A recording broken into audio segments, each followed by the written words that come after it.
सासू माँ की नई सहेली। प्रिया किचन में चाय बना रही होती है और सुमन ड्राइंग रूम में बैठकर मजे से टीवी देख रही होती है। तभी दरवाजे की घंटी बजती है। प्रिया, जरा देखना तो कौन आया है। देखती हूँ मम्मी जी। प्रिया दरवाजा खोलती है तो सामने पड़ोस वाली विमला आंटी खड़ी होती है।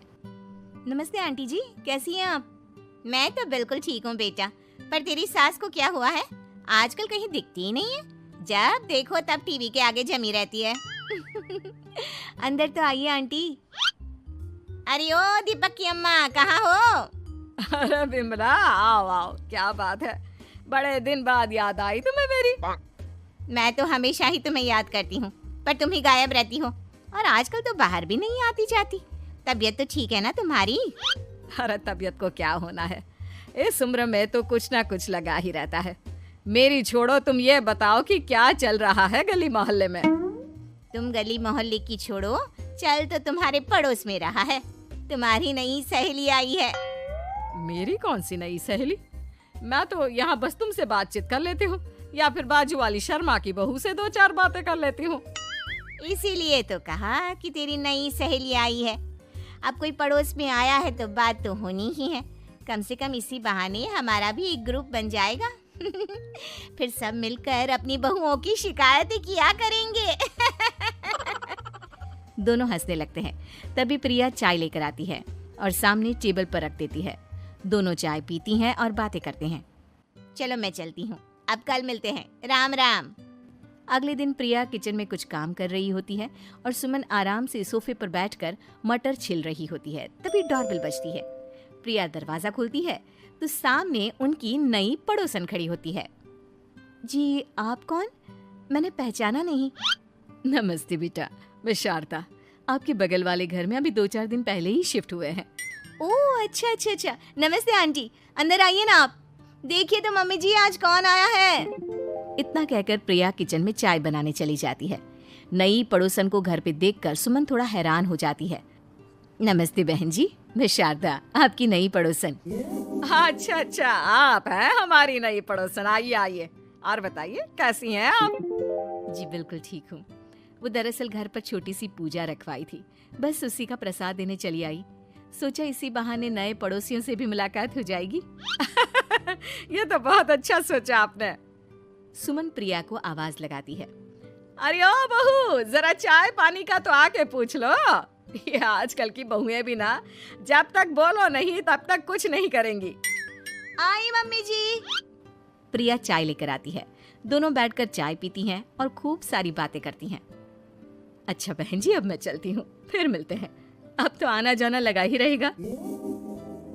शारदा के जाने के बाद प्रिया किचन से बाहर आती है। क्या बात है मम्मी जी, आप दोनों को देखकर तो लगा ही नहीं कि पहली बार मिल रही हो। आप दोनों तो बिल्कुल बिछड़ी हुई सहेलियों की तरह बातें कर रही थी। अरे जब 2 औरतें मिल जाती है ना, तो बातें अपने आप ही निकल आती है।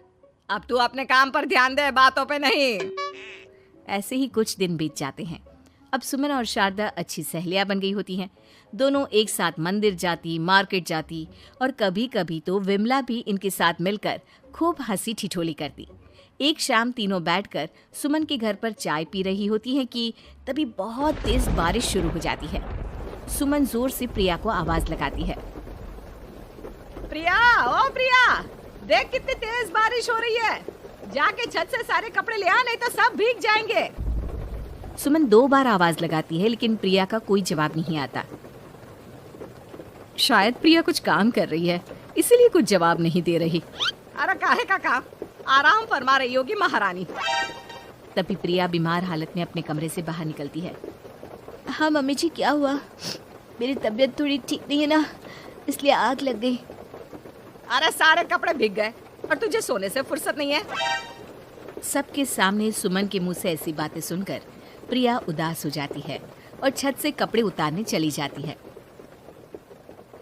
सुमन, ये क्या बात हुई?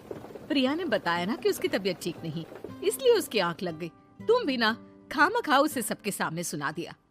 अरे आप नहीं जानती शारदा जी, कुछ बहुएं ना बहुत आलसी होती है, घर का एक काम नहीं करना चाहती। ऐसा नहीं है सुमन, तुम्हारी बहू तो बहुत प्यारी है, तुम्हारी सारी बात भी तो मानती है। हाँ सुमन, तुम प्रिया के बारे में ऐसा क्यों सोचती हो? मेरी भी दो दो बहुएं हैं, लेकिन मैं उन्हें अपनी बेटियों की तरह रखती हूँ। आखिर वो भी तो किसी की बेटियां ही है ना। और अगर तुम ऐसा ही व्यवहार करोगी तो एक दिन प्रिया भी तुम्हारे साथ ऐसा ही बर्ताव करेगी। शारदा और विमला की बातें सुनकर सुमन की तो बोलती बंद हो जाती है। वहीं प्रिया भी बाहर से सारी बातें सुन रही होती है। अरे मैं कोई उसकी दुश्मन थोड़ी ना हूँ, मैं भी उसकी माँ हूँ, लेकिन कभी कभी सास बनना पड़ता है, नहीं तो बहुएं हाथ से निकल जाती है। देखो सुमन, ये सब सोच का फर्क है। अगर तुम ये सोचोगी तो कभी प्रिया को अपनी बेटी नहीं बना पाओगी। इतना कहकर शारदा और विमला वहां से चली जाती हैं और सुमन अकेले बैठकर उनकी बातें सोचने लगती है। अगले दिन प्रिया और दीपक अपने कमरे में बैठकर बात कर रहे होते हैं और सुमन उनके कमरे के बाहर कुछ काम कर रही होती है और उन दोनों की बातें सुन लेती है। दीपक, तुम्हें पता है हमारे पड़ोस में जो शारदा आंटी है ना, बहुत अच्छी हैं। अच्छा, ऐसा क्या हो गया जो तुम्हें वो इतनी अच्छी लगने लग गई? कुछ खास नहीं, बस कल जब मम्मी जी मुझे सबके सामने सुना रही थी तो शारदा आंटी ने मेरा साथ दिया। मैं तो सच में हैरान ही रह गई थी जब उन्होंने मम्मी जी को मुझसे ऐसा बर्ताव करने के लिए मना किया। अच्छा, फिर क्या हुआ? होना क्या था, शारदा आंटी तो मम्मी जी को समझा ही रही थी कि बहू को भी बेटी की तरह ही रखना चाहिए, लेकिन मम्मी जी तो मम्मी जी है ना, उन्हें तो मुझ में हमेशा कमी ही दिखती है। काश मुझे भी शारदा आंटी जैसी सास मिली होती जो मुझे भी अपनी बेटी जैसी समझती। सुमन ये सब सुनकर बहुत उदास हो जाती है और वहां से चली जाती है। प्रिया की बातें सुमन के कानों में बार बार गूंज रही थी। उसे बहुत शर्मिंदगी महसूस हो रही थी कि उसने प्रिया के साथ बहुत गलत किया है। अगले दिन सुमन शारदा और विमला को बुलाती है। क्या बात है सुमन, आज तूने ऐसे अचानक क्यों बुलाया? सब ठीक तो है ना? हाँ हाँ, सब ठीक है, तुम दोनों बैठो तो सही। तब तक दीपक और उसके पापा भी आ जाते हैं।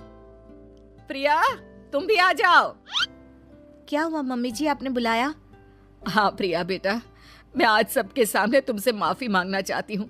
मैंने आज तक तुम्हारे साथ बहुत बुरा व्यवहार किया है, लेकिन तुमने कभी भी मेरे साथ बुरा बर्ताव नहीं किया। मुझे अपनी गलती का एहसास हो गया है, हो सके तो मुझे माफ कर देना। प्रिया अपनी सास की बातें सुनकर हैरान हो जाती है। उसकी आंखों में आंसू आ जाते हैं। प्लीज मम्मी जी, आप मुझसे माफी मत मांगिए, मैं भी आपकी बेटी ही हूँ। वैसे एक थैंक यू तो मेरी नई सहेली को भी बनता है, जिसकी वजह से मुझे मेरी गलती का एहसास हुआ। शारदा बहन, आपका बहुत बहुत शुक्रिया जो आपने मेरी आंखें खोल दी। अरे क्या सुमन, तुम भी ना। तो फिर इसी बात पर चाय और पकोड़े हो जाए। हाँ हाँ, क्यों नहीं।